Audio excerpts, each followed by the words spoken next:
Hampas lupa! Ang pera ko ay hindi para sa iyong pamilyang patay gutom. Isang malutong na sampal ang sumalubong sa aking pag-uwi. Bit-bit ang gamot para sa aking biyenan. Habang si Rafael, ang asawa kong pinag-alayan ko buhay, ay nakayuko lamang sa gilid. Ngunit hindi nila alam, ang bawat sentimong winawaldas nila ay galing sa aking dugo at pawis. Hanggang kailan ako mananatiling martir? O panahon na de bawiin ang lahat? Isang basurang galing sa hirap. Yan lang ang tingin ko sa babaeng yan. Hindi ko alam kung bakit hinayaan ni Rafael na makapasok ang isang pulubi sa pamamahay na ito. Wala siyang silbi, kundi ang maging pabigat sa pamilya de la Cruz. Ang boses ni Doña Carmencita ay parang laseta na humihiwa sa katahimikan ng malawak na pasilyo ng kanilang mansion sa Quezon City. Bawat salita ay puno ng lason, malamig, at walang bahid ng awa. Sa labas ng pinto, nakatayo si Althea. Ang kanyang mga kamay ay nanginginig habang maingat na tinitimbang ang isang tray na may mainit na sopas. Buong hapon siyang naglinis ng bahay kahit masama ang kanyang pakiramdam. Dahil lamang narinig niyang masakit ang ulo ng kanyang biyenan. Ang bawat hakbang niya ay puno ng pag-iingat, tinitiis ang pagod at hapdi ng kanyang mga palad na namumula sa kuskus para lang maipakita ang kanyang malasakit bilang isang manugang. Ngunit ang pagmamahal na ibinibigay niya ay tila itinatapon lamang sa maruming sahig. Ramdam ni Althea ang panunuyo ng kanyang lalamunan. Parang may malaking bato na nakabara sa kanyang dibdib, dahan-dahang dinudurog ang kanyang puso sa bawat pintig nito. Ang kanyang mga mata ay nanlalabo, ngunit pinilit niyang wag hayaang pumatak ang luha. Ang hawak niyang tray ay tila bumigat ng 100 kilo. Gusto niyang tumakbo, gusto niyang sumigaw. Ngunit ang kanyang mga paa ay tila nakabaon sa semento ng kawalan ng pag-asa. Hanggang kailan magiging sapat ang pag-ibig para pagtakpan ang hapdi ng ganitong uri ng pagtrato? Hanggang kailan sapat ang pagtitiis bago tuluyang gumuho ang kaisa-isang haligi ng kanyang pagkatao? Huminga siya ng malalim at pilit na humatok. Nang bumukas ang pinto, sinalubong siya ng matatalas na mata ni Doña Carmencita. Hindi pa man siya nakakapasok ng tuluyan, isang marahas na galaw ng kamay ng matanda ang tumama sa tray. Ang puting porselana ay humalik sa sahig, nagkabasag-basag sa libu-libong piraso. Ang mainit na sopas ay tumalsik sa masiselang balat ng paa ni Althea, nag-iiwan ng mapulang marka at matinding hapdi. Ngunit mas masakit ang sunod na ginawa ng matanda. Nilampasan niya ang gabasag na mangkok at tinignan si Althea mula ulo hanggang paa na parang isang dumi.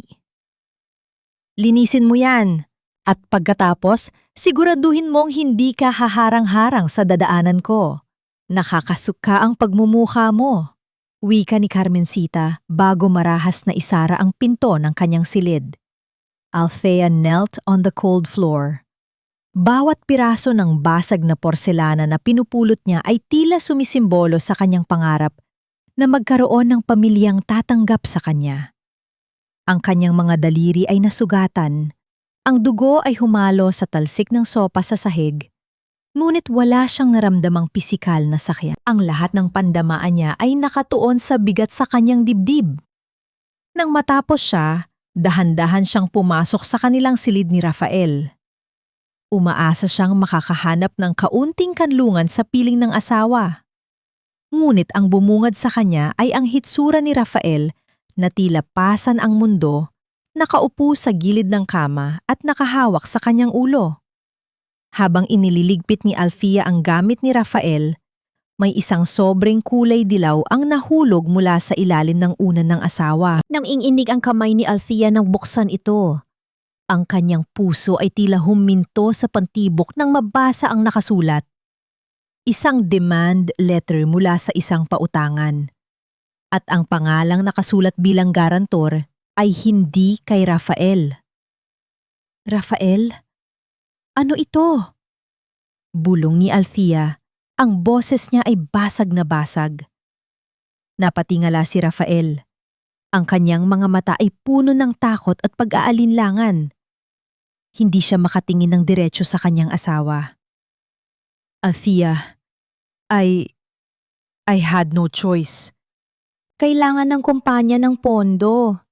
Akala ko, mababayaran ko agad. Nauutal na sagot ni Rafael. Bakit pangalan ko ang nakalagay dito? Bakit pirma ko ang narito, Rafael? Kailan ko ito pinirmahan? Muling tanong ni Althea. Ang Chuseok ay tuluyang lumunod sa kanya. Hindi lamang dahil sa utang, kundi dahil sa katotohanang ginamit siya ng taong pinakapinagkakatiwalaan niya. Ginamit ko ang pirma mo habang tulog ka. Althea, sorry. Sabi ni Mama, okay lang daw yon dahil asawa naman kita. Sabi niya, kailangan nating isalba ang pangalan ng mga De La Cruz. Paliwanag ni Rafael na tila ba isang normal na bagay lamang ang pagtatraidor sa sariling asawa. Sa sandaling iyon, ang mundo ni Althea ay tuluyang nagdilim. Ang biyenan niyang itinuturing siyang basura at ang asawa niyang ginawa siyang panangga sa sarili nitong mga pagkakamali. Tumayo siya roon, mag-isa sa gitna ng silid na puno ng karangyaan, ngunit walang bahid ng pagmamahal. Biglang narinig ang malalakas na kalabog sa gate ng mansyon. Ang boses ng mga lalaking sumisigaw ng paniningil ay umalingaw-ngaw hanggang sa loob. Mabilis na pumasok si Doña Carmencita sa kanilang silid. Ang kanyang mukha ay puno ng pot, ngunit may bahid ng nakakatakot na ngiti. Ayan na sila. Althea, lumabas ka at harapin mo sila. Ikaw ang nakapirma sa mga papel na yan, kaya ikaw ang mananagot.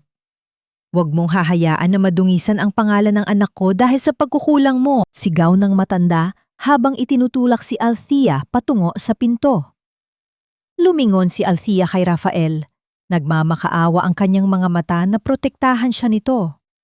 Ngunit si Rafael ay tumalikod lamang at muling tumitig sa kawalan. Isang malamig na hangin ang umihip mula sa nakabukas na bintana, tila nagdadala ng bulong ng babala. Ang mga hakbang ni Althea patungo sa baba ay tila patungo sa sarili niyang bitayan. Ngunit sa bawat hakbang, isang kakaibang lamig ang namumuo sa kanyang puso. Ang Althea na laging yumuyuko ay dahan-dahang namamatay.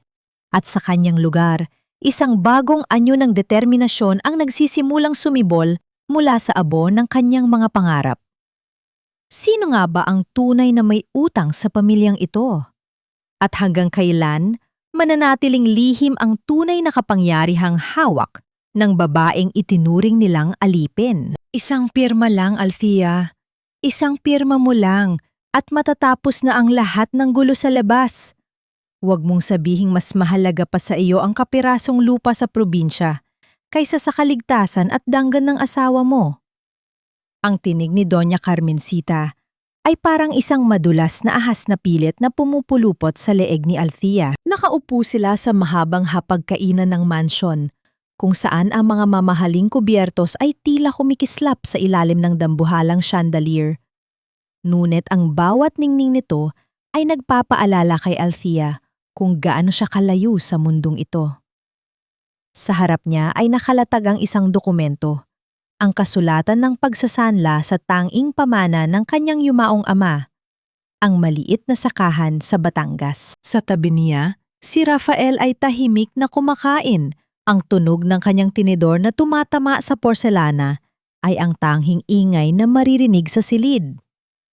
Ni hindi siya makatingin sa kanyang asawa. Ang kanyang katahimikan ay tila isang mabigat na kumot na unti-unting sumasakal kay Althea.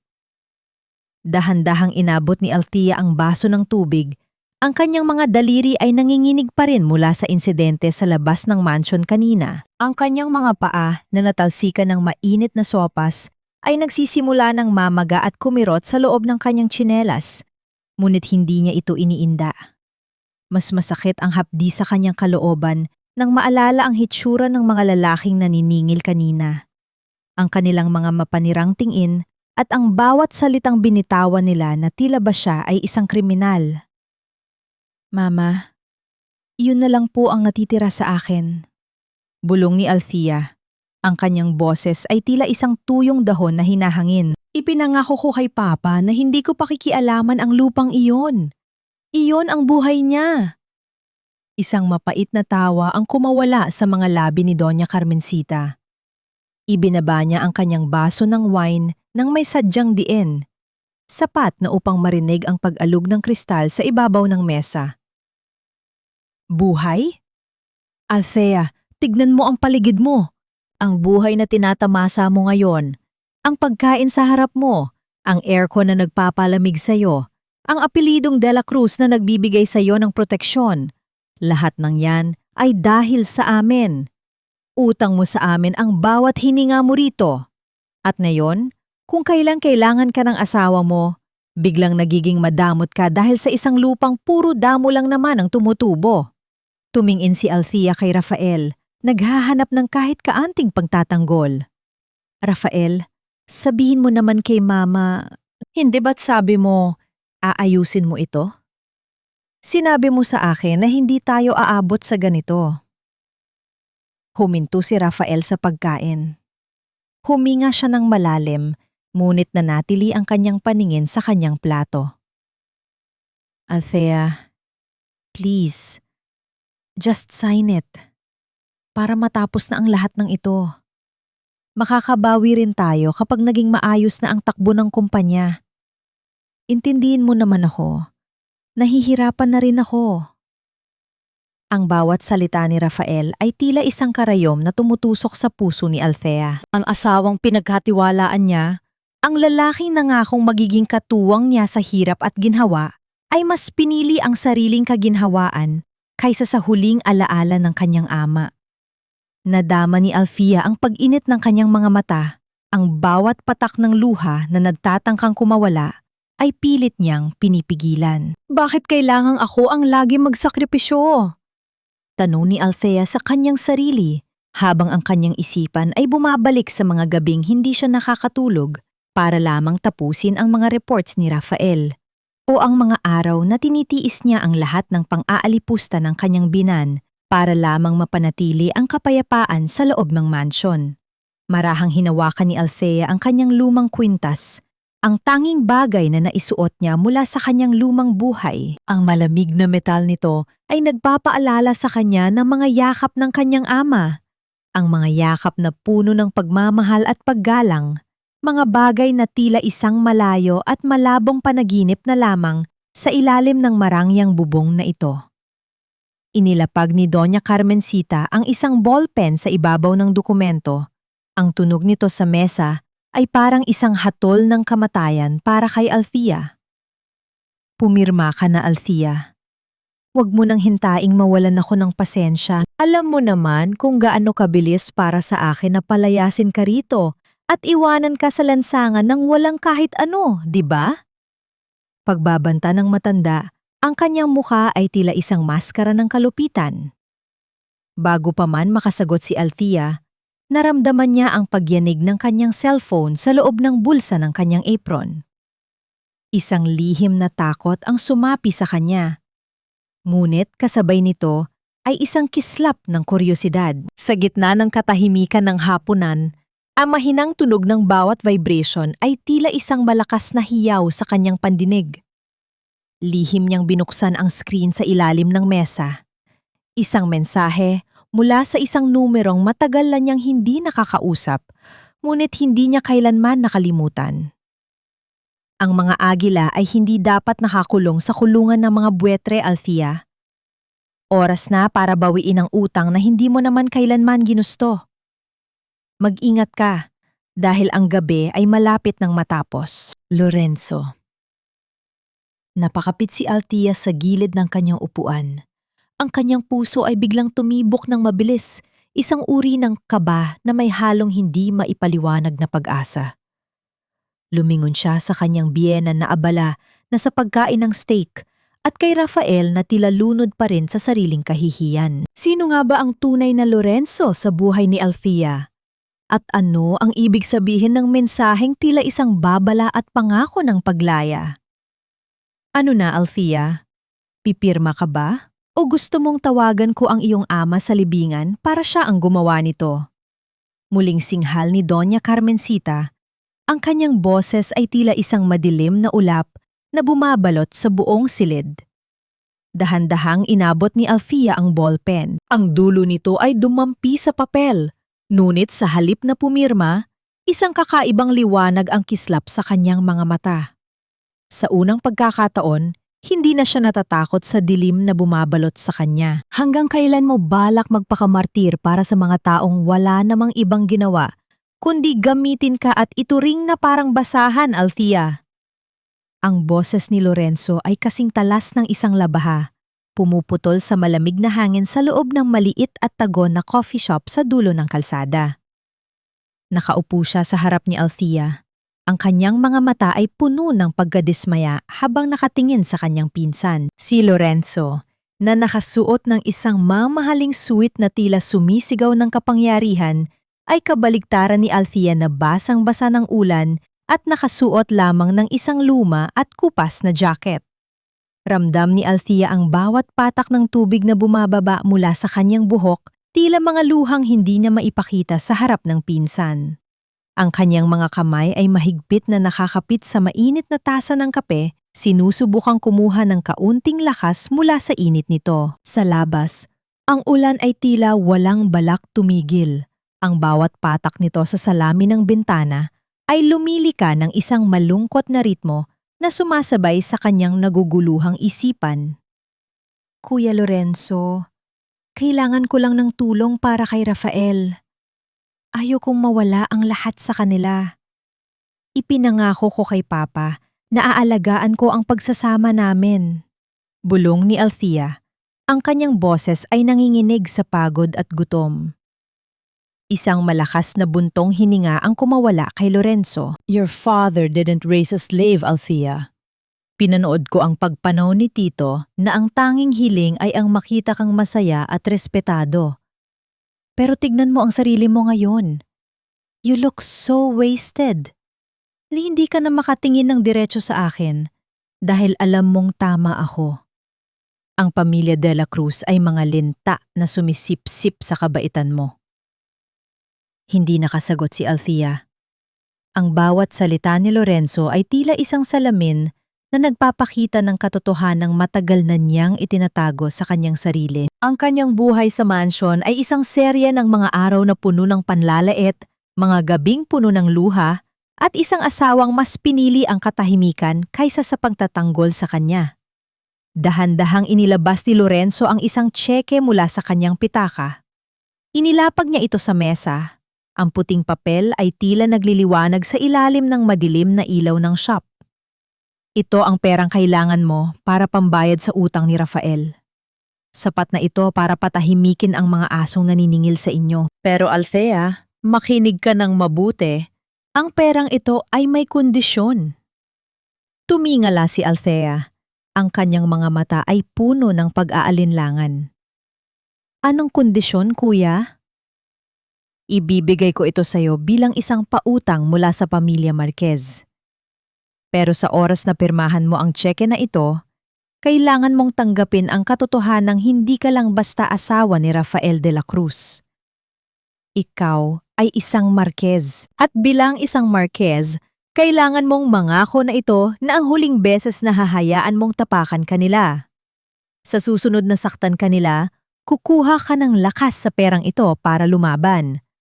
Kapag hindi mo ginawa yan, ako mismo ang kukuha sa lahat ng mayroon ang mga De La Cruz.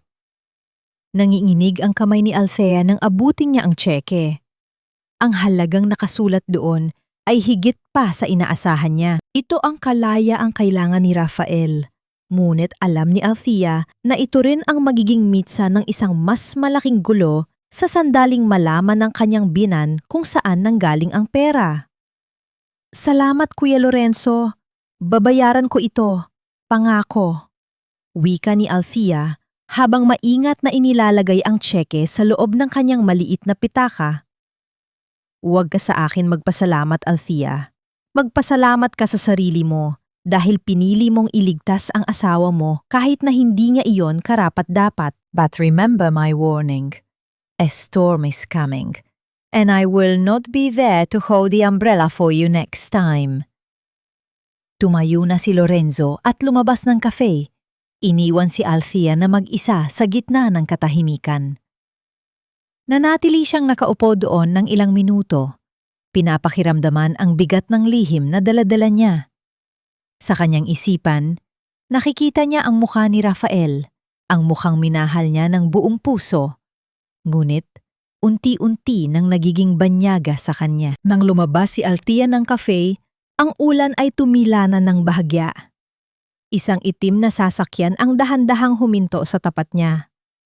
Bumaba ang bintana nito at doon ay tumambad ang mukha ni Rafael. Ang kanyang mga mata ay puno ng galit, hinala at isang uri ng sakit na hindi pa nakikita ni Althea noon. Althea? Sino ang lalaking kasama mo? At bakit kayo nagtatagpo sa ganitong oras at sa ganitong lugar? Tanong ni Rafael. Ang kanyang boses ay tila isang dagundong ng kulog sa gitna ng katahimikan ng gabi. Napatigil si Althea. Ang tsekeng nasa loob ng kanyang pitaka ay tila biglang naging mainit. Nagpapaalala sa kanya ng lihim na kailangan niyang protektahan. Ang pag-ibig na nais niyang isalba ay tila mas lalo lamang nalalagay sa panganib dahil sa bawat hakbang na ginagawa niya para sa kapakanan nito. Rafael! Makinig ka, hindi ito ang iniisip mo. Simulang paliwanag ni Althea, ngunit bago pa man siya makatapos, lumabas si Rafael ng sasakyan at marahas na hinawakan ang kanyang braso. Hindi ang iniisip ko. Nakita ko kayo, Althea. Nakita ko kung paano kanya tignan at kung paano nyo hinawakan ng isa't isa. Ito ba ang paraan mo para makakuha ng pera? Ang ibenta ang sarili mo sa ibang lalaki? Ang sampal ng katotohanan ay tila hindi sapat upang ilarawan ang hapdi na nararamdaman ni Althea sa sandaling iyon. Ang bawat salita ni Rafael ay tila isang laso na unti-unting pumapatay sa natitirang pag-asa sa kanyang puso. Saan ka nanggaling, Althea? At sino ang lalaking kasama mo sa sasakyang iyon? Ang boses ni Rafael ay gumaralgal sa galit. Pagpasok pa lamang nila sa loob ng mansyon, hindi pa man nakakapagpalit ng basang damit si Althea, hinarap na siya ng asawa sa gitna ng malawak na sala. Doon, nakaupo sa kanyang paboritong silya si Doña Carmencita, tila isang hukom na naghihintay ng hatol, habang ang kanyang mga mata ay nagniningning sa katuwaan dahil sa bagong gulo na namumuo. Ramdam ni Althea ang panginginig ng kanyang buong katawan, hindi lamang dahil sa lamig ng ulan, kundi dahil sa talim ng titig ni Rafael. Ang bawat patak ng tubig mula sa kanyang buhok patungo sa mamahaling carpet ay tila nagmamarka ng kanyang kahihiyan. Rafael, makinig ka muna. Pinsan ko siya, si Lorenzo. Humingi ako ng tulong sa kanya para sa problema natin. Mahinahon. Ngunit may halong pagmamakaawa na paliwanag ni Althea. Ang kanyang mga kamay ay mahigpit na nakakuyom sa loob ng bulsa, sinisiguradong hindi mahuhulog ang tsekeng hawak niya. Isang mapait na tawa ang kumawala sa mga labi ni Doña Carmencita. Pinsan? Althea, huwag mo kaming gawing tanga. Sa tagal mong nakatira dito, kailanman ay wala kang nabanggit na mayamang pinsan. At ngayon, bigla kang susulpot na may kasamang lalaking nakasuot ng suit at lula ng mamahaling sasakyan? Napakadari namang palusot niyan. Totoo ang sinasabi ko, Mama. Siya ang pamilyang natitira sa akin. Depensa ni Althea, ngunit bago pa siya makatapos ay muling sumigaw si Rafael. Pamilya? O manliligaw mo noong hindi pa tayo nagpapakasal? O baka naman binabayaran ka niya? Ang bawat salita ni Rafael ay tila isang marahas na hampas sa pagkatao ni Althea. Ang kanyang mga mata ay nandilisik sa selos at insecurity na matagal nang itinanim ng kanyang ina sa kanyang isipan. Rafael, paano mo nasasabihan sa akin? Matapos ang lahat ng tiniis ko para sa'yo? Matapos kong isakripisyo ang dangal ko para lang hindi ka mabulok sa utang. Hindi na napigilan ni Althea ang pag-agos ng kanyang mga luha. Ang hapdi sa kanyang dibdib ay mas matindi pa sa anumang pisikal na sugat.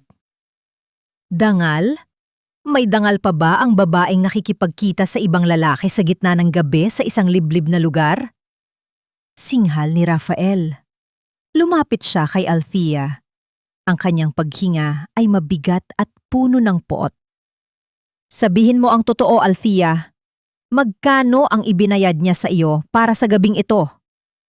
Isang malakas na tunog ng palad ang tumama sa pisingi ni Althea. Hindi ito ang unang pagkakataon na nakaramdam siya ng sakit sa mansyon na ito. Ngunit ito ang unang pagkakataon na ang asawa niya mismo ang nagbuhat ng kamay sa kanya. Ang puwersa ng sampal ay nagpadapa kay Althea sa malamig na sahig. Ang kanyang pisngi ay agad na namanhid, kasunod ang isang matinding kirot na gumapang hanggang sa kanyang tenga. Nanatiling nakadapa si Althea. Ang kanyang buhok ay nakakalat sa sahig. Ang katahimikan sa loob ng sala ay nakakabingi. Tila pati ang mga pader ay nanonood sa kanyang pagbagsak. Dahan-dahan niyang inangat ang kanyang mukha. Ang kanyang mga mata ay hindi na puno ng luha, kundi ng isang uri ng lamig na ngayon lamang nakita ni Rafael. Gusto mo ng pera, di ba? Mahinang wika ni Althea. Sa kabila ng panginginig, dahan-dahan siyang tumayo. Inilabas niya ang tseke mula sa kanyang pitaka at inilapag ito sa ibabaw ng lamesa sa harap ni Rafael. Hayan. Hayan ang perang pambayan sa lahat ng pagkakamali mo. Hayan ang perang magliligtas sa kumpanya mo at sa pangalang De La Cruz na sobrang pinapahalagahan nyo. Tinitigan ni Rafael ang tseke. Ang halagang nakasulat doon ay sapat na upang mabura ang lahat ng kanyang problema sa isang iglap. Ngunit sa halip na matuwa, mas lalong nag-apoy ang kanyang galit. Ang kanyang ego bilang lalaki ay tila niyurakan ng pirasong papel na yon. Kinuha ni Rafael ang tseke at marahas itong itinapon pabalik sa mukha ni Althea. Ang papel ay tumama sa kanyang sugatang pisingi bago dahan-dahang nahulog sa sahig. Sa tingin mo ba ay tatanggapin ko ito? Pagkatapos mo ibenta ang sarili mo sa lalaking yon, sa tingin mo ay gagamitin ko ang perang ito? Dumura si Rafael sa sahig, isang tanda ng matinding pagkadiri. Galing ba ito sa lalaki mo? Itabi mo ang perang yan, Althea. Mas gusto ko pang mabaon sa utang kaysa hawakan ang anumang galing sa pagtataksil mo. Tumalikod si Rafael at mabilis na umakyat sa itaas. Iniwan si Althea na nakatayo sa gitna ng sala habang ang kanyang biyenan ay nakangisi ng palihim. Ang tsekeng dapat ay magdadala ng kaligtasan ay naging mitsa lamang ng mas malalim na pagkakawatak-watak. Nanatiling nakatayo si Althea. Ang kanyang paningin ay nakatuon sa tsekeng nasa sahig. Sa sandaling iyon, isang bagay ang malinaw sa kanya. Ang utang na binabayaran niya ay hindi na lamang tungkol sa pera. Ito ay tungkol sa bawat piraso ng kanyang puso na unti-unting pinapatay ng pamilyang ito. Hindi pa tayo tapos, Rafael. Bulong ni Althea sa hangin. Ang kanyang boses ay puno ng isang pangakong hindi niya kailanman binitawan noon. Hindi pa tayo tapos. Huwag mong itabi ang basurang yan sa aking mga hiyas.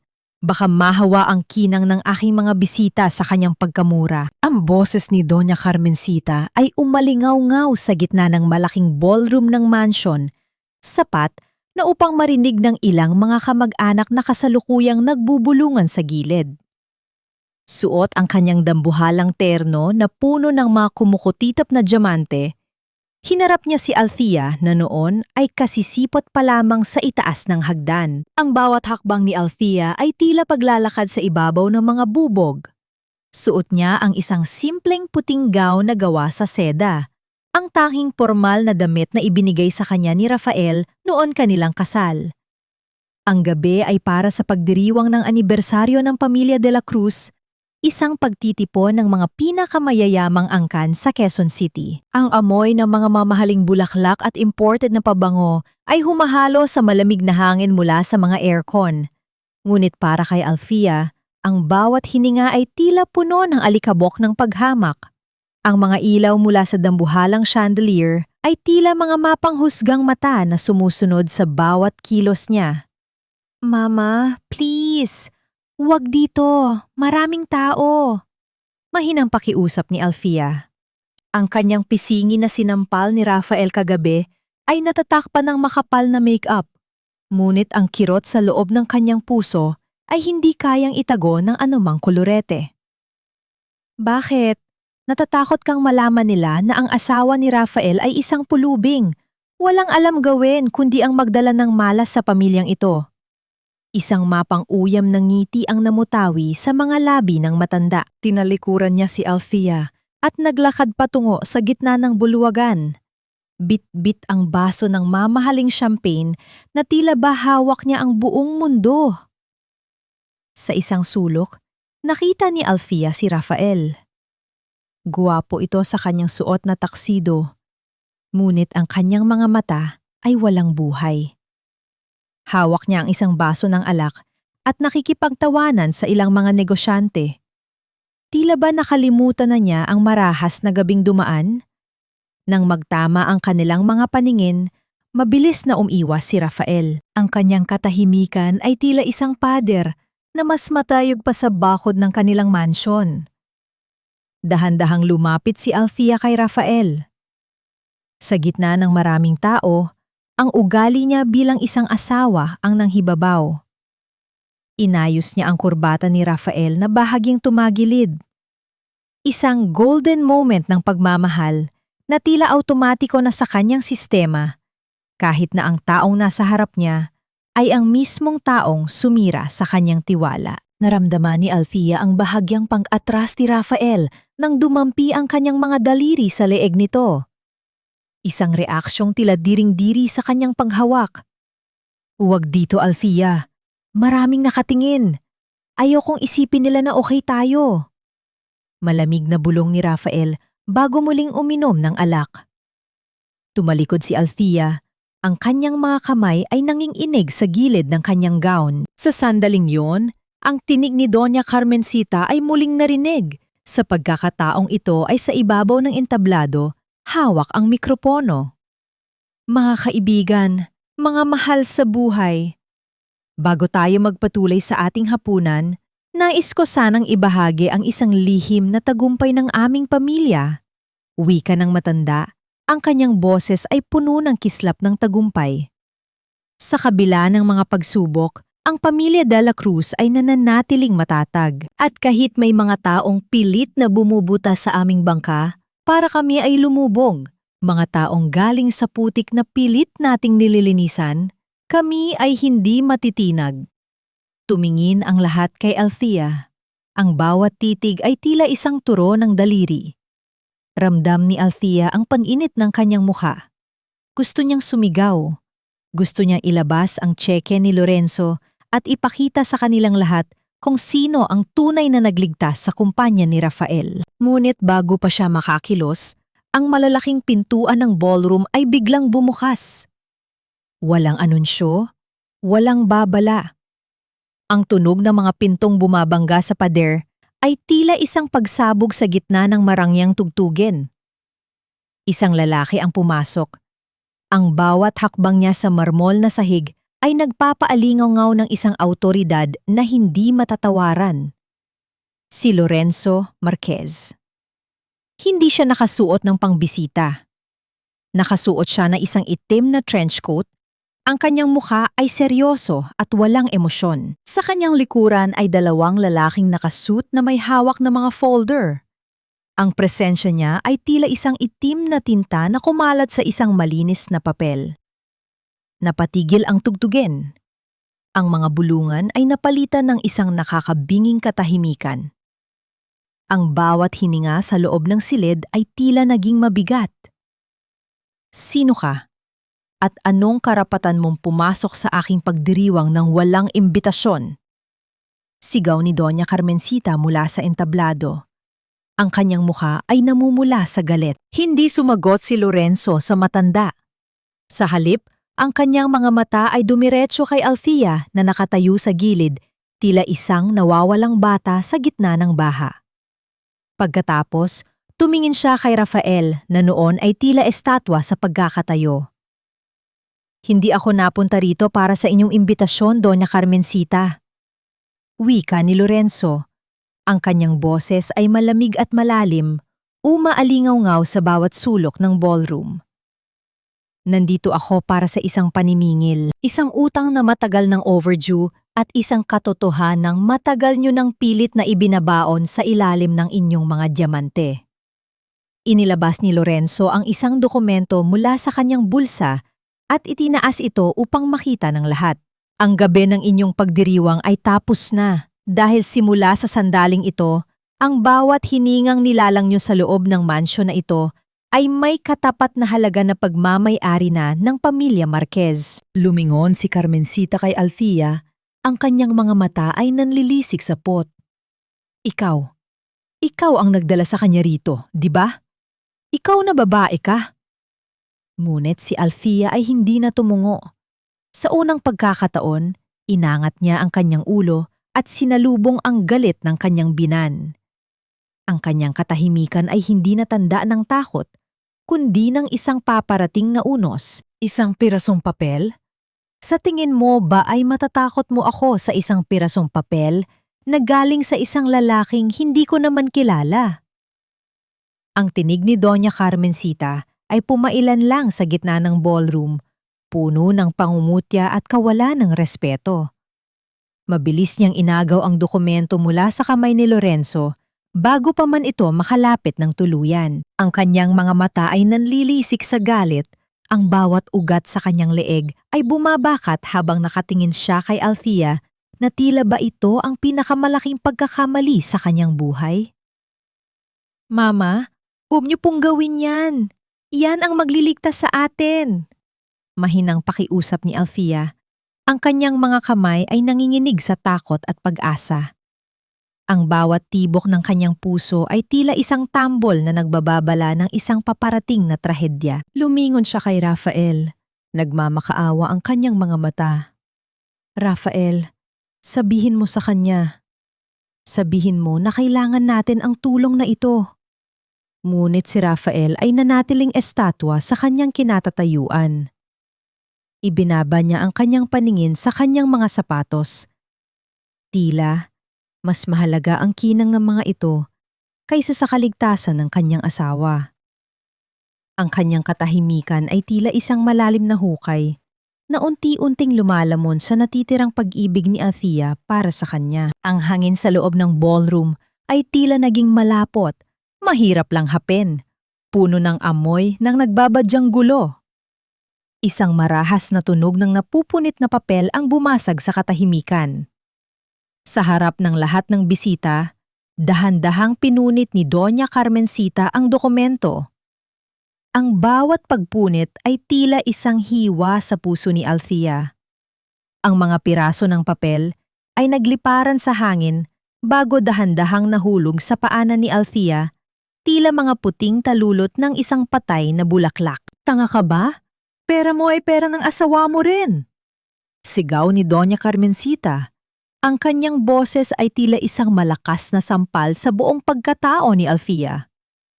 Akala mo ba ay tatanawin naming utang na loob ang perang galing sa pamilya mo?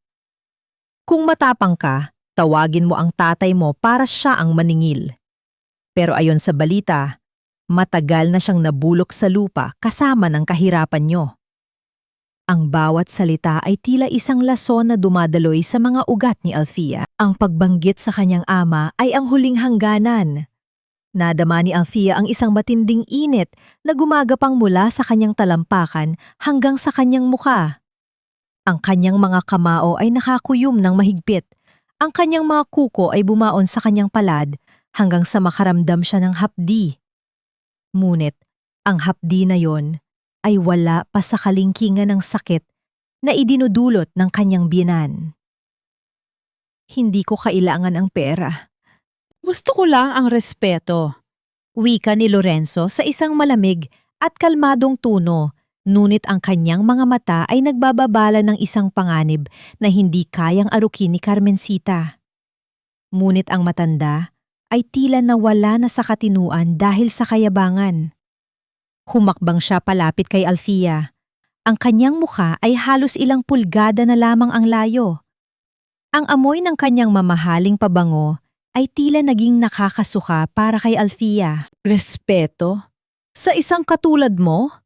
Sa isang babaeng pumasok sa pamilyan ito para lang mamulot ng mga mumo sa aming lamesa. Isang mapait na ngiti ang namutawi sa mga labi ni Doña Carmencita. Narito ang respeto mo, Althea.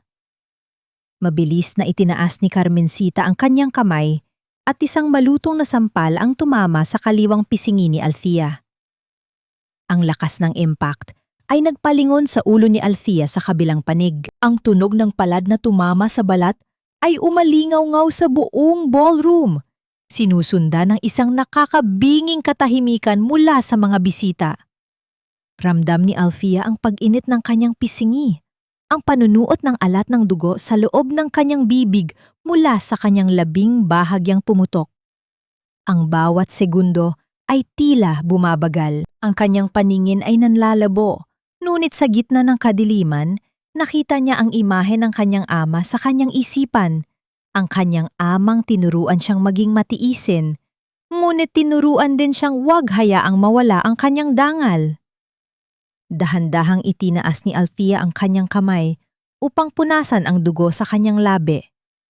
Ang kanyang mga mata ay dahan-dahang bumaling kay Rafael na hanggang ngayon ay hindi pa rin kumikilos. Ang pag-asa ay tuluyan ng pumanaw sa kanyang puso, pinalitan ng isang malamig at matalim na desisyon. Tama na. Bulong ni Althea. Ngunit ang bulong na iyon ay tila isang babala ng paparating na unos. Tumingin siya ng diretsyo sa mga mata ni Doña Carmencita. Hindi na siya ang Althea na yumuyuko. Hindi na siya ang Althea na umiiyak sa bawat insulto. Sa harap ng lahat, isang kakaibang liwanag ang kislap sa kanyang mga mata. Ang liwanag ng isang babaeng wala nang mawawala dahil ang lahat ay kinuha na sa kanya. Itinaas ni Althea ang kanyang kamay. Ang bawat kalamnan niya ay handa sa isang pagkilos na magbabago sa kanyang kapalaran magpakailanman. Ang katahimikan sa loob ng ballroom ay kasing bigat ng isang dambuhalang batong nakadagan sa dibdib ng bawat naroroon. Isang iglap lamang ang lumipas matapos ang sampal ni Doña Carmencita.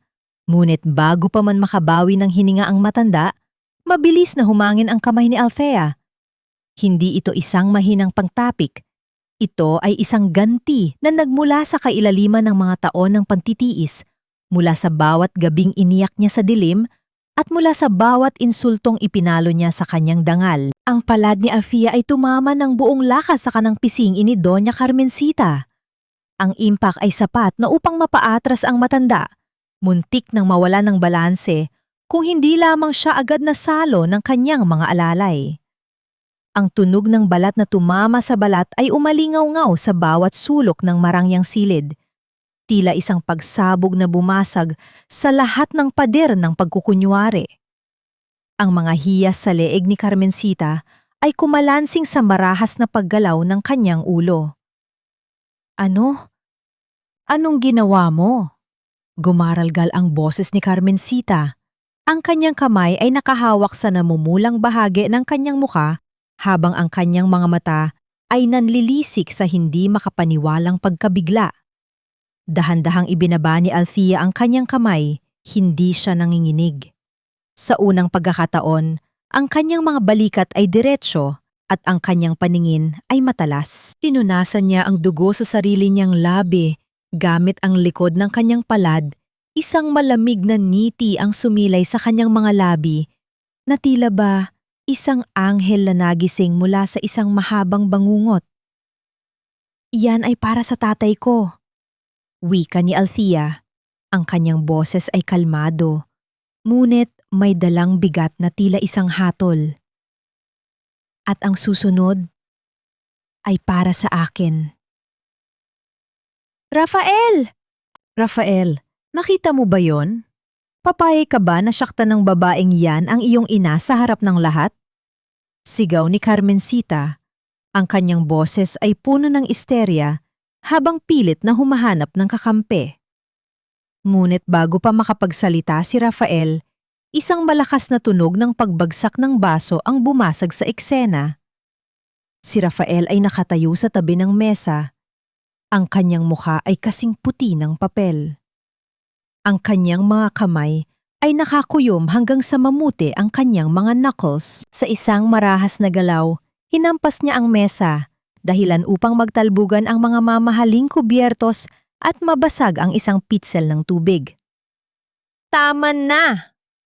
Isang sigaw ang kumawala sa lalamunan ni Rafael na tila ba isang sugatang hayop. Tama na, Mama! Tama na! Ang lahat ay napalingon sa kanya.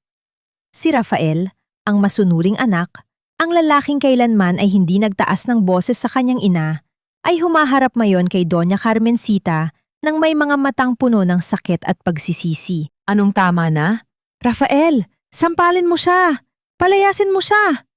Utos ng matanda. Ngunit tila hindi na ito naririnig ng kanyang anak. Hinarap ni Rafael ang mga panauhin. Ang kanyang paghinga ay mabigat. Hindi si Althea ang may utang sa inyong lahat. Hindi ang pamilya niya ang nagdala ng kahihiyan sa amin. Itinuro niya ang kanyang sarili. Ang kanyang boses ay nangiinig sa bawat salita. Ako ang may utang. Ako ang natalo sa sugal. Ako ang nabaon sa utang sa mga maling tao. Isang kolektibong singhap ang narinig mula sa mga kamag-anak. Ang bawat bulungan ay tila isang apoy na mabilis na kumalat. Ginamit ko si Althea dahil alam kong hindi niya ako matatanggihan. Hinayaan ko siyang mapahiya dahil natatakot akong malaman niyo kung gaano ako kawalang kwenta. Pagkatapos, tumingin si Rafael kay Althea. Ang kanyang mga mata ay puno ng luha. Althea, patawarin mo ako. Hindi kita deserve. Ngunit si Doña Carmencita, sa kabila ng katotohanan, ay hindi nagpakita ng pagsisisi. Isang malamig na tawa ang kumawala sa kanyang mga labi, habang dahan-dahang tumatayo ng maayos. Kung ganoon, mas lalo siyang hindi bagay sa pamilya natin. Wika ng matanda, ang kanyang boses ay muling bumalik sa pagiging kasing tigas ng bato. Isang asawang hindi kayang protektahan ang sikreto ng kanyang asawa ay walang puwang sa pamamahay na ito. Guards! Palayasin ang babaeng yan! Nayan din! Mabilis na lumapit ang dalawang malalaking lalaki patungo kay Althea. Ngunit bago pa nila mahawakan ang kanyang braso, humarang si Lorenzo sa harap nila. Ang kanyang presensya ay tila isang pader na hindi kayang tibagin. Hindi ko pa sinasabi ang buong totoo, wika ni Lorenzo. Ang bawat salita niya ay tila isang babala ng isang mas malaking pagsabog. Inilapag niya ang isang itim na folder sa gitna ng mesa, sa tapat mismo ni Doña Carmencita. Bago niyo palayasin ang may-ari ng mansyon na ito, baka gusto niyo munang tignan ang mga dokumentong yan. Pagpapatuloy ni Lorenzo, ang kanyang mga mata ay nakatitig ng diretso sa matanda. Dahil sa sandaling ito, ang bawat diamanting suot mo, ang bawat lupang kinatatayuan nyo, at ang kumpanyang pilit nyong isinasalba, ay hindi na sa inyo. Napatigil ang mundo ni Doña Carmencita habang dahan-dahang binubuksan ang folder. Ang bawat pahina ay tila isang hatol na nagpapabagsak sa kanyang kaharian. Sino nga ba ang tunay na may-ari ng lahat ng kayamanan ng mga De La Cruz? At ano ang gagawin ni Althea ngayong ang kapangyarihan ay nasa kanyang mga kamay na? Ang bawat yabag ni Althea sa marmol na hagdanan ng mansyon ay tila isang mabigat na huling hantungan ng kanyang mga pangarap. Sa gitna ng kaguluhang iniwan niya sa ballroom, kung saan ang mga dokumento ni Lorenzo ay tila mga buhay na saksi sa pagbagsak ng kaharian ng mga De La Cruz, pinili ni Althea ang katahimikan. Hindi niya kailangan ang palakpakan at lalong hindi niya kailangan ang luha ng mga tao ngayon lamang nakakita sa kanyang tunay na halaga. Pagpasok niya sa kanyang silid, ang amoy ng lavender na dati ay nagpapakalma sa kanya ay tila naging nakakasakal. Mabilis niyang kinuha ang kanyang lumang maleta. Ang maletang dala niya noong unang gabi siyang pumasok sa bahay na ito bilang asawa ni Rafael. Kakaunti lamang ang kanyang kinuha. Ang mga mamahaling damit na binili para sa kanya upang maging palamuti sa mga party ay iniwan niyang nakasabit sa closet. Tila mga balat ng ahas na kailangan niyang lisanin. Hija, aalis ka na ba talaga?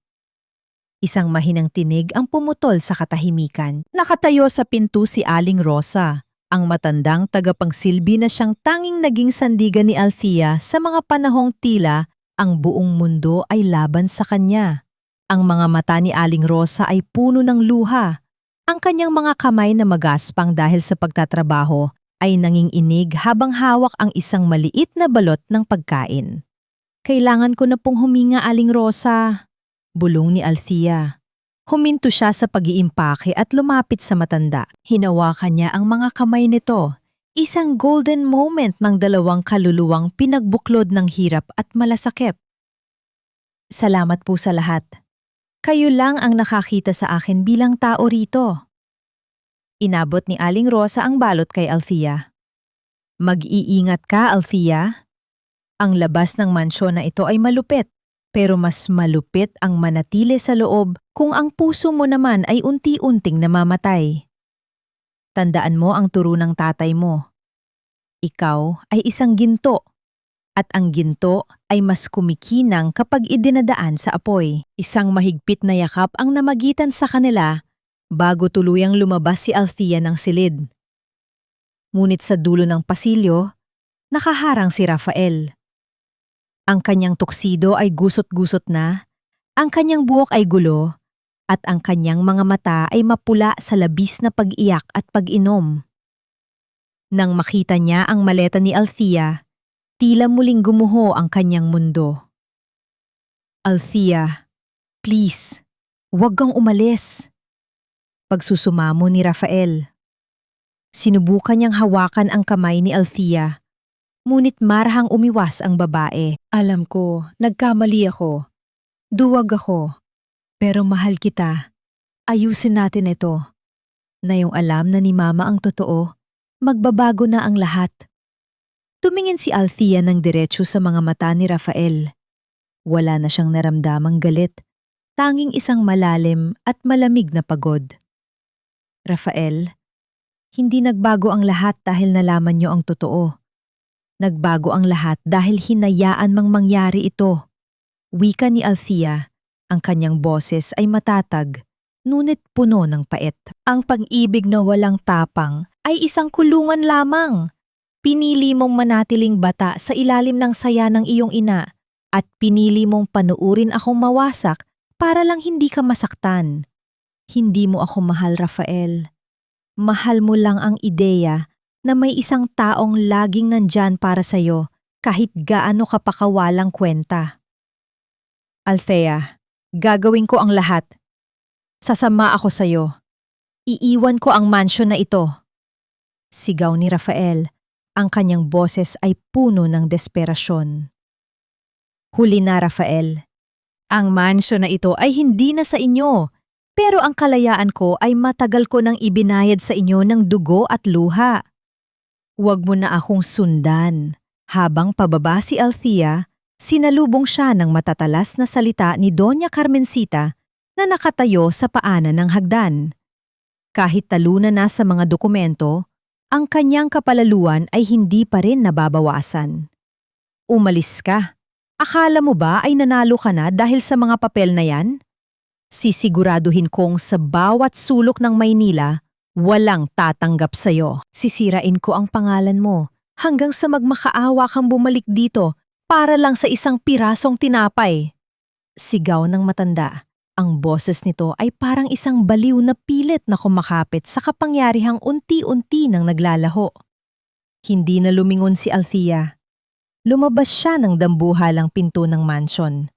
Sa labas, ang gabi ay malamig at ang ulan ay tila humuhugas sa bawat bakas ng dumi ng nakaraan. Isang itim na sasakyan ang naghihintay sa kanya. Pagpasok niya, nakita niya si Lorenzo na tahimik na nakatingin sa labas ng bintana. Saan tayo pupunta? Tanong ni Lorenzo. Ang kanyang boses ay walang halong panghuhusga. Kahit saan, Lorenzo? Kahit saan na malayo sa mansyon na ito. Sagot ni Althea habang isinasara ang kanyang mga mata. Gusto ko munang makalimot bago ko simulang bawiin ang lahat. Habang dahan-dahang umaandar ang sasakyan papalayo, tinignan ni Althea ang mansion sa rear view mirror. Ang mga ilaw nito ay tila mga bituing na mamatay sa gitna ng kadiliman. Ngunit sa kabila ng banta ni Doña Carmencita, isang bagay ang sigurado si Althea. Ang bagong umaga ay hindi na para sa mga De la Cruz. Sino nga ba ang susunod na haharap sa pot ng isang Doña Carmencita na wala ng kayamanan? At paano sisimula ni Althea ang kanyang paghihigante sa parang hindi niya inaakala? Hindi po namin kayo mapapautang, Doña Carmencita. Ang inyong mga ari-arian ay wala ng sapat na halaga bilang kolateral. Ang katotohanan po, lahat ng inyong accounts ay kasalukuyang naka-freeze dahil sa mga utang na hindi nabayaran. Ang boses ng bank manager ay kasing lamig ng hanging nanggagaling sa aircon ng opisina. Ngunit para kay Doña Carmencita, ito ay tila isang nagbabagang bakal na idiniin sa kanyang balat. Nakaupo siya sa harap ng mesa. Ang kanyang kamay na puno pa rin ng mga diamante ay nanginginig sa matinding galit at hiyang nararamdaman. Suot niya ang kanyang pinakamahal na terno. Pilit na pinapanatili ang imahe ng isang makapangyarihang matanda. Ngunit ang kanyang mga mata ay hindi na maitago ang takot. Anong ibig mong sabihin? Kilala niyo ako! Ang pamilya De la Cruz ay matagal ng kliyente ng bangkong ito. Sigaw ni Carmencita. Ang kanyang boses ay pumiyok sa gitna ng katahimikan ng silid. Pasensya na po, ma'am. Ngunit may utos po mula sa aming main office. Ang lahat ng inyong loan applications ay kailangang dumaan sa aming bagong chairman of the board.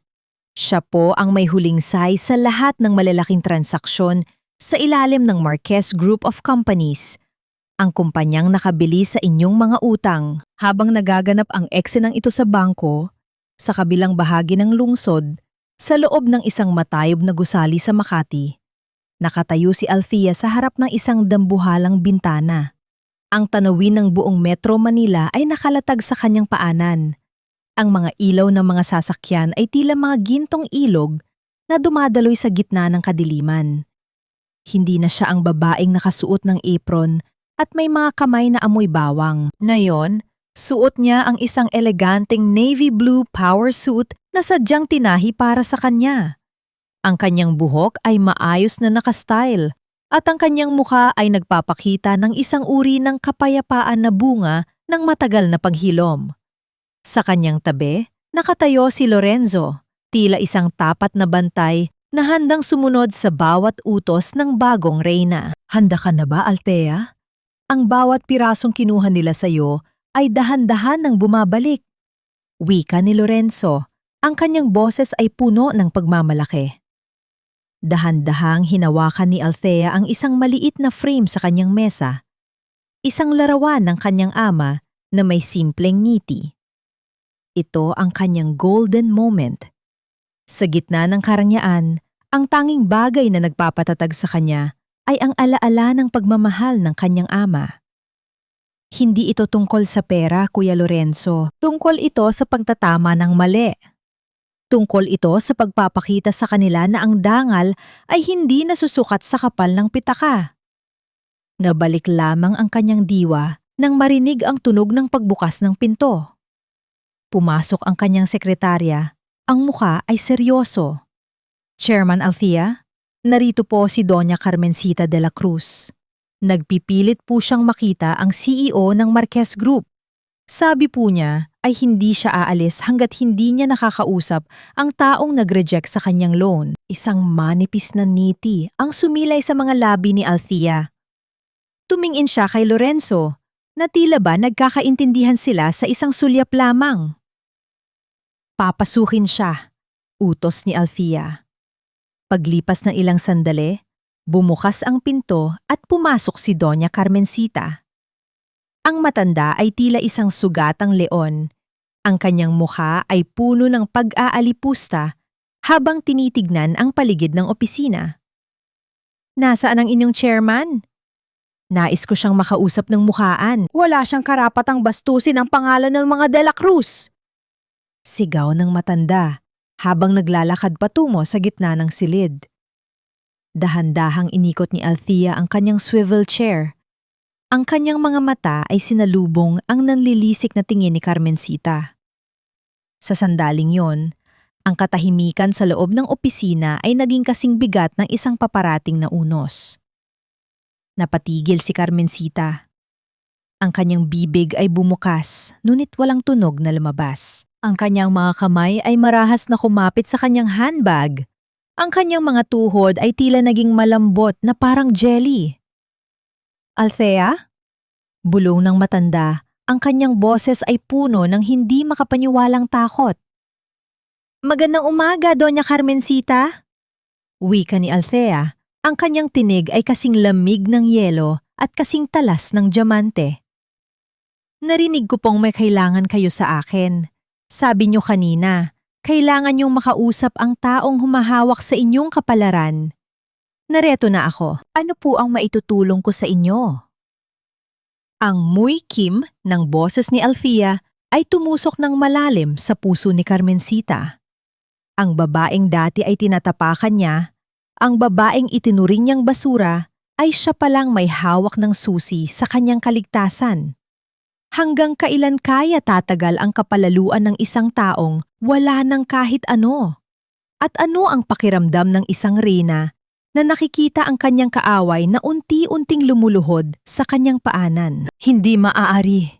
Isang malaking pagkakamali ito. Paano ang isang tulad mo ay magiging chairman ng Marquez Group? Magnanakaw ka. Siguro ay dinaya mo ang mga dokumento. Ang boses ni Doña Carmencita ay gumaralgal sa matinding takot na pilit niyang ikinukubli sa likod ng galit. Ang kanyang mga daliri na pinalalamutian ng mga mamahaling diamante ay marahas na nakakapit sa gilid ng mesa ni Althea. Tila ba ito ang tanging bagay na magliligtas sa kanya sa pagkahulog sa isang malalim na banging walang hantungan? Ang bawat hininga niya ay mabilis at mababaw. Ang kanyang mukha ay namumutla habang tinititigan ang malamig at kalmadong mukha ng kanyang dating manugang. Magnanakaw? Isang manipis at mapait na ngiti ang sumilay sa mga labi ni Althea. Dahan-dahan siyang tumayo mula sa kanyang silya. Ang kanyang bawat galaw ay puno ng awtoridad na tila ba ang buong silid ay sumusunod sa kanyang kumpas. Sino sa atin ang tunay na kumuha ng hindi sa kanya, Doña Carmencita? Sino sa atin ang namuhay sa karangyaan gamit ang perang pinaghirapan ng ibang tao? Lumapit si Lorenzo at inilapag ang isang makapal na folder sa harap ng matanda. Ang tunog ng folder sa ibabaw ng mesa ay tila isang hatol na nagpatahimik sa buong silid. Tignan niyo po ang mga dokumentong yan. Wika ni Lorenzo. Ang kanyang boses ay malamig at walang bahid ng emosyon. 30 taon na ang nakalilipas, ang inyong yumaong asawa ay humiram ng malaking halaga sa aking tito, ang tatay ni Althea, upang isalba ang kumpanya ng mga De La Cruz mula sa pagkalugi.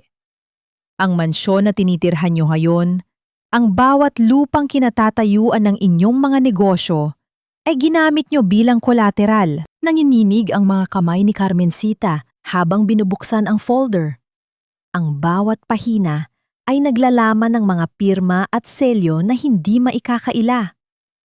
Ang katotohanan ay tila isang dambuhalang alon na humampas sa kanya. Ang kayamanan ng mga De La Cruz ay itinayo sa ibabaw ng isang utang na hindi kailanman binayaran. Isang utang na sadyang itinago ng matanda sa kanyang sariling anak. Ang tatay ko ay isang mabuting tao. Pagpapatuloy ni Althea, ang kanyang tinig ay naging malalim at puno ng emosyon. Hinayaan niya kayong gamitin ang pera dahil naniniwala siya sa pagkakaibigan. Pero anong ginawa niyo? Noong pumasok ako sa bahay niyo, itinuri niyo akong alipin. Pinanood niyo akong mawasak habang tinatamasa niyo ang bawat sentimong pagmamay-ari ng pamilya ko. Hija, Althea, makinig ka. Biglang nagbago ang tono ni Carmencita. Ang kanyang kapalaluan ay dahan-dahang napalitan ng isang desperadong pagsusumamo. Subukan niyang abutin ang kamay ni Althea, ngunit mabilis na umiwas ang dalaga. Pamilya tayo, di ba? Si Rafael, mahal ka ni Rafael. Hindi mo magagawa ito sa amin. Isipin mo ang pinagsamahan niyo. Pamilya? Isang matalim na tawa ang kumawala kay Althea. Nasaan ang pamilya noong hinayaan niyo akong matalsikan ng mainit na sopa sa aking mga paa? Nasaan ang pamilya noong pinanood niyo si Rafael na saktan ako sa harap ng maraming tao? Ang utang na loob na sinasabi niyo ay matagal ko nang ibinayad ng aking mga luha, Doña Carmencita. Kinuha ni Althea ang isang gintong ballpen, ang golden moment na pag-aari ng kanyang ama, at marahas na pinirmahan ang huling pahina ng dokumento. Ang bawat hagod ng panulat ay tila isang paghihiganti sa bawat gabi ng kanyang pagdurusa. Simula sa araw na ito, ang Marquez Group ay formal lang kinukuha ang lahat ng inyong ari-arian. Ang mansyon ng mga De La Cruz ay hindi na sa inyo. Mayroon kayong 24 na oras upang lisanin ang bahay na yon. Nabitawan ni Carmencita ang kanyang handbag. Ang lahat ng kanyang diamante ay tila nawala ng kinang sa harap. Nang katotohanan siya ay wala na kahit ano. Ang bawat hininga sa loob ng opisina ay naging mabigat. Tila ang hangin ay puno ng amoy ng pagkatalo. Hindi mo ito magagawa. Wala akong mapupuntahan. Hiyaw ng matanda. Ang kanyang boses ay puno ng isterya habang dahan-dahang lumuluhod sa sahig ng opisina. Ang imahe ng makapangyarihang donya ay tuluyan ng naglaho, pinalitan ng isang matandang babaeng kinakain ng sarili niyang kasakiman. Marunong din po pala kayong lumuhod, bulong ni Althea habang nakatingin sa ibaba. Ngunit ang luhang yan ay hindi sapat upang bayaran ang dangal na kinuha niyo sa akin. Tumalikod si Althea at muling tumingin sa malawak na tanawin ng lungsod. Ang araw ay dahan-dahang lumulubog, nag-iiwan ng isang kulay kahel na langit na tila nagbabadya ng isang bagong simula. Ngunit sa kanyang puso, alam niyang ang tunay na laban ay hindi pa tapos. Paano kaya tatanggapin ni Rafael ang balitang ang asawang kanyang minaliit ay siya palang may hawak ng bawat hininga ng kanyang pamilya? At ano ang gagawin ni Doña Carmencita ngayong ang lahat ng kanyang kinatatakutan ay nagkatotoo na? Ang bawat sulok ng dambuhalang mansyon ng mga De La Cruz ay binalot ng isang nakakabining katahimikan na paminsan-minsan ay binubulabog ng tunog ng mga sapatos ng mga tao nag-iimbentaryo ng mga kagamitan. Ang mga dambuhalang vase na galing pa sa Europa, ang mga painting na nagkakahalaga ng milyon-milyon, at maging ang mga marangyang kurtina ay nilalagyan na ng mga sticker na nagpapatunay na ang lahat ng ito ay pag-aari na ng Marquez Group.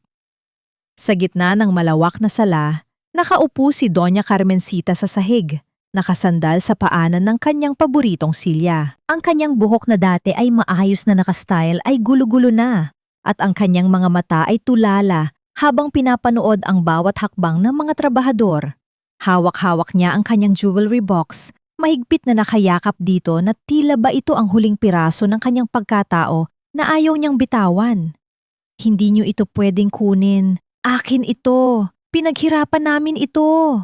Bulong ng matanda. Ang kanyang boses ay tila isang sirang plaka na paulit-ulit na naririnig sa gitna ng kawalan. Ma, tama na. Wala na tayong magagawa. Wika ni Rafael habang dahan-dahang lumalapit sa kanyang ina. Ang kanyang mukha ay kasing tamlay ng isang tuyong dahon. Ang bawat kislap ng pag-asa ay tuluyan ng naglaho sa kanyang mga mata. Suot niya ang isang lumang t-shirt at pantalon, malayo sa imahe ng isang matagumpay na negosyante na dati ay hinahangaan ng lahat. Nabalik lamang ang diwa ni Rafael nang marinig niya ang tunog ng isang sasakyang huminto sa tapat ng mansyon. Bumukas ang dambuhalang pinto at pumasok si Althea kasama si Lorenzo. Ang sikat ng araw mula sa labas ay tila bumabalot sa figura ni Althea, nagbibigay sa kanya ng isang anyo na puno ng liwanag at kapangyarihan. Dahan-dahang naglakad si Althea patungo sa gitna ng sala. Tinitigan niya ang paligid. Ang bahay na dati ay naging kulungan niya. Ang mga pader na nakasaksi sa kanyang bawat paghikbi. Ngayon, sa bawat hakbang niya, naramdaman niya ang unti-unting paglaya ng kanyang kaluluwa mula sa gapos ng nakaraan. Nandito ka ba para panuurin kaming magmakaawa, Althea? Tanong ni Rafael. Ang kanyang tinig ay puno ng pait, ngunit wala ng galit. Hindi ako nandito para sa inyo, Rafael. Sagot ni Althea. Ang kanyang boses ay kalmado at matatag. Nandito ako para bawiin ang huling alaala ng tatay ko na itinago nyo sa loob ng mansyon na ito. Naglakad si Althea patungo sa maliit na storage room sa ilalim ng hagdan. Doon, sa isang madilim na sulok, nakita niya ang isang lumang kahon ng kahoy. Ito ang kanyang golden moment. Binuksan niya ito at tumambad ang mga lumang sulat ng kanyang ama at ang maliit na replika ng kanilang sakahan sa Batangas. Hinawakan ni Althea ang kahoy na replika. Ang gasgas nito sa kanyang palad ay nagpapaalala sa kanya ng tunay na kahulugan ng pagsisikap at danggal. Nang lumabas siya, sinalubong siya ni Doña Carmencita na biglang tumayo at humarang sa kanyang daan. Ang matanda ay muling nagpumilit na magpakita ng tapang, ngunit ang kanyang nanginginig na labi ay nagpapakita ng kabaligtaran. Althea, please, huwag mo kaming palayasin sa lansangan. Kahit itong mansion lang, itira mo sa amin. Saan kami pupunta ni Rafael? Pagsusumamo ng matanda, dahan-dahang lumuluhod sa harap ni Althea. Ang kanyang mga kamay ay pilit na inaabot ang laylayan ng suot ni Althea. Patawarin mo ako sa lahat ng nagawa ko. Naging bulag ako sa pera, pero wag mo kaming pabayaan. Tumingin si Althea sa ibaba. Sa matandang dati ay tinatawag niyang mama nang may buong paggalang. Naramdaman niya ang isang bahagi ng kanyang puso na gustong maawa. Ngunit mas matindi ang alaala ng bawat sampal at bawat paghamak na naranasan niya. Binigyan ko kayo ng pagkakataon, Doña Carmencita. Maraming beses, pero pinili niyo ang inyong kapalaluan kaysa sa inyong pamilya. Wika ni Althea habang marahang iniatras ang kanyang paa. Ang awa ay ibinibigay sa mga taong marunong tumanggap ng pagkakamali bago pa mahuli ang lahat. Ngunit kayo, humihingi lang kayo ng tawad dahil wala na kayong pagpipilian. Lumingon si Althea kay Rafael na nakatayo lang sa gilid, tila isang anino ng nakaraan.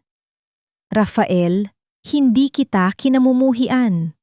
Pero hindi na rin kita mahal. Ang bawat sentimong ibinayad ko para sa utang mo ay ang huling ugnayan nating dalawa.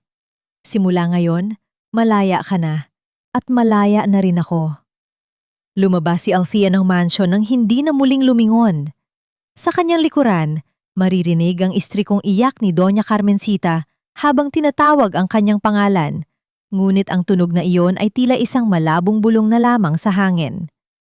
Pagpasok niya sa sasakyan, hinawakan ni Lorenzo ang kanyang kamay.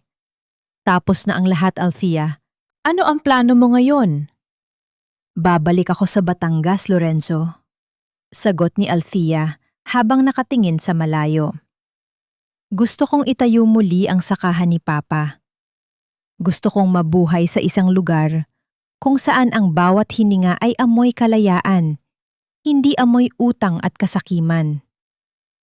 Dahan-dahang umandar ang sasakyan, iniwan ang dambuhalang mansyon na ngayon ay isa na lamang bakanting palasyo ng mga alaala. Ang mundo ng mga De La Cruz ay tuluyan ng gumuho.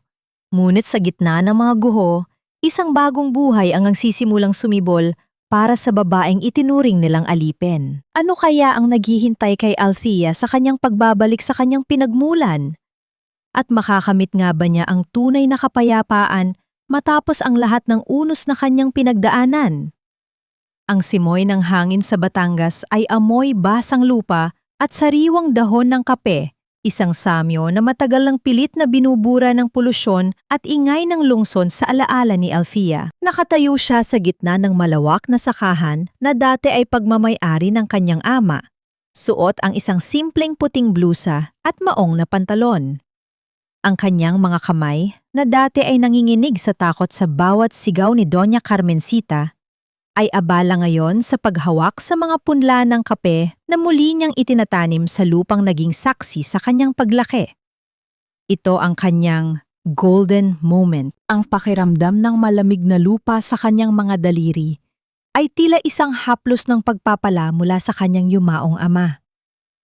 Sa bawat baon niya ng punla, naramdaman ni Alfia ang unti-unting paghilom ng mga sugat sa kanyang puso. Ang katahimikan ng bukid ay hindi nakakabingi. Ito ay puno ng awit ng mga ibon at kalansing ng mga dahon na tila ba bumabate sa kanyang pagbabalik. Isang taon na ang lumipas mula nang lisaning niya ang mansyon ng mga De La Cruz. Marami na ang nagbago. Ang balita ay mabilis na nakarating sa kanya. Si Doña Carmencita ay nakatira na ngayon sa isang maliit na apartment sa labas ng Maynila. Malayo sa karangyaang dati ay kanyang ipinagmamalaki. Si Rafael naman ay nagsimulang magtrabaho bilang isang ahente ng real estate. Unti-unting binabayaran ang mga utang na naiwan ng kanyang ama at ang mga pagkakamaling nagawa niya sa sariling buhay. Nabalik lamang ang diwa ni Alfia nang marinig niya ang tunog ng isang sasakyang dahan-dahang humihinto sa gilid ng kalsada. Isang pamilyar na figura ang bumaba mula rito. Hindi ito ang marangyang sasakyan ni Lorenzo, kundi isang simpleng luma at gamit na pick-up. Si Rafael. Dahan-dahang naglakad si Rafael patungo sa gitna ng sakahan. Ang kanyang hitsura ay mas payat, ang kanyang balat ay bahagyang nangitim dahil sa pagtatrabaho sa ilalim ng araw, at ang kanyang mga mata ay wala na ang dating kapalaluan.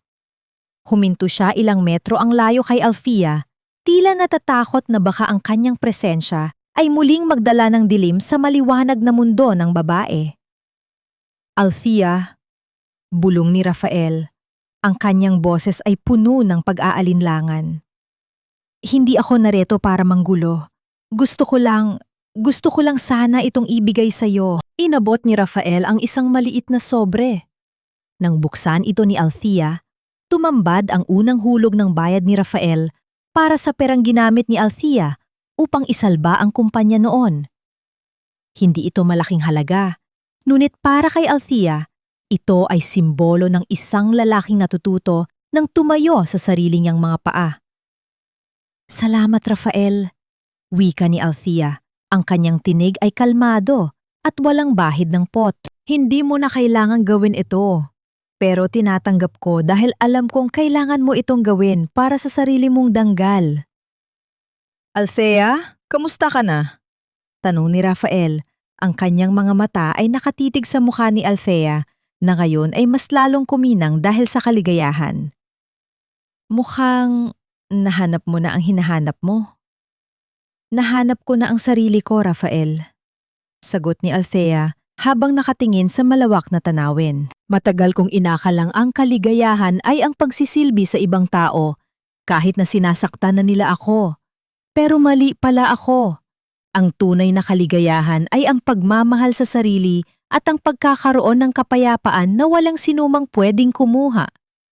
Nanatili silang tahimik ng ilang sandali, pinapakiramdaman ang hangin na dumaan sa pagitan nila. Ang bawat salita na hindi nila nasabi noong mga panahong sila ay magkasama pa ay tila ba pinalitan na ng isang pag-unawa na bunga ng sakit at paghilom. Si Mama, nagtatanong siya tungkol sa iyo.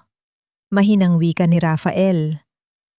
Gusto sana niyang humingi ng tawad ng personal, pero nahihiya siya. Pakiramdam niya ay wala na siyang mukhang ihaharap sa iyo. Pakisabi sa kanya, napatawad ko na siya, Rafael. Hindi dahil karapat-dapat siya sa patawad, kundi dahil ayaw ko nang magdala ng bigat sa puso ko. Malaya na ako, at kasama sa kalayang iyon ang paglimot sa galit. Tugon ni Althea. Ang boses niya ay kasing linaw ng batis sa malapit. Tumango si Rafael. Isang mapait na ngiti ang sumilay sa kanyang mga labi. Salamat, Althea. Siguro ito na talaga ang dulo ng ating kwento. Hindi ito dulo, Rafael. Ito ay simula ng dalawang magkaibang kwento na hindi na kailangang magtagpo sa gitna ng sakit. Wika ni Althea. Habang dahan-dahang naglalakad si Rafael pabalik sa kanyang sasakyan, tinignan siya ni Althea. Wala na ang kirot sa kanyang dibdib. Ang bawat hakbang ni Rafael papalayo ay tila huling pahina ng isang madilim na kabanata na ngayon ay isinasara na niya magpakailanman. Muling bumalik si Althea sa kanyang pagtatanim. Sa bawat punla na kanyang inilalagay sa lupa, nararamdaman niya ang isang bagong pag-asa. Ang utang na hindi ko utang ay matagal na niyang nabayaran, hindi ng pera, kundi ng kanyang katatagan at pagmamahal sa sariling dangal. Ang araw ay dahan-dahang lumulubog sa likod ng mga bundok ng Batangas, nag-iiwan ng isang langit na puno ng kulay ube at ginto. Sa gitna ng katahimikan ng bukid, isang babae ang nakatayo ng matuwid. Handang harapin ang anumang bukas na darating, bit-bit ang kaisa-isang kayamanan na hinding-hindi na makukuha ng sinuman sa kanya. Ang kanyang kalayaan. Ang dapit hapon sa Batangas ay tila isang dambuhalang lona ng ginto at ube, na dahan-dahang itinatatwa ang dilim na nagbabadyang bumalot sa malawak na sakahan ng mga Marquez. Sa ilalim ng isang matandang puno ng mangga, kung saan dati ay madalas siyang kalaro ng kanyang ama, nakaupo si Althea sa isang simpleng tumba-tumba. Hawak niya ang isang tasa ng mainit na kape, ang bunga ng kanyang unang ani mula nang siya ay bumalik. Ang bawat higop niya ay may dalang pait na may kasunod na tamis, tila ba sumisimbolo sa bawat kabanata ng kanyang buhay na nagdaan?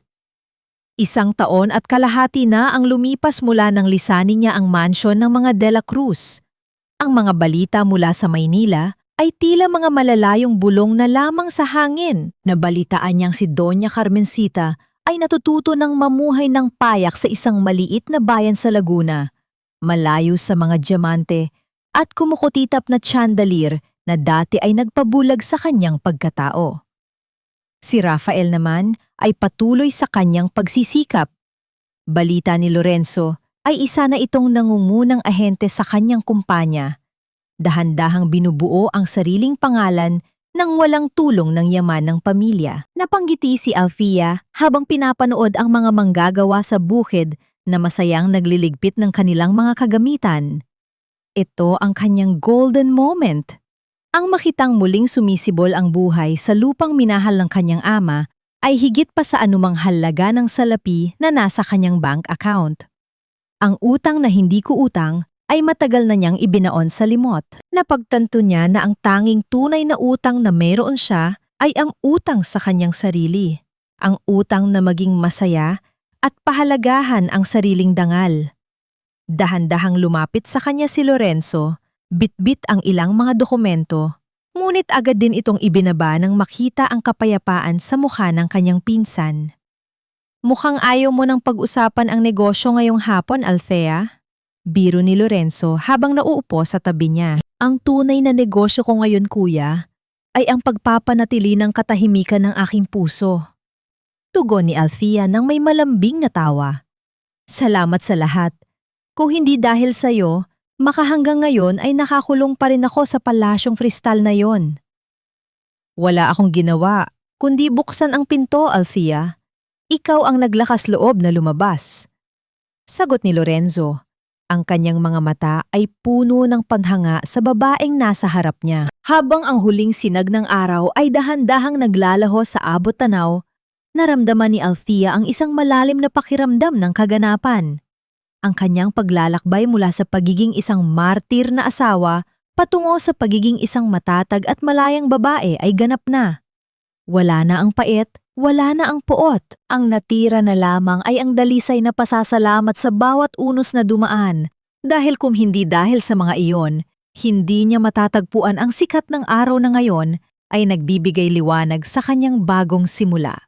Ang tunay na kayamanan, sa wakas ay natanto ni Althea, ay hindi nahahawakan o nakikita sa kislap ng mga hiyas. Ito ay matatagpuan sa bawat malayang paghinga, sa bawat tapat na ngiti, at sa kapayapaang hindi kayang bilhin ng anumang utang sa mundo.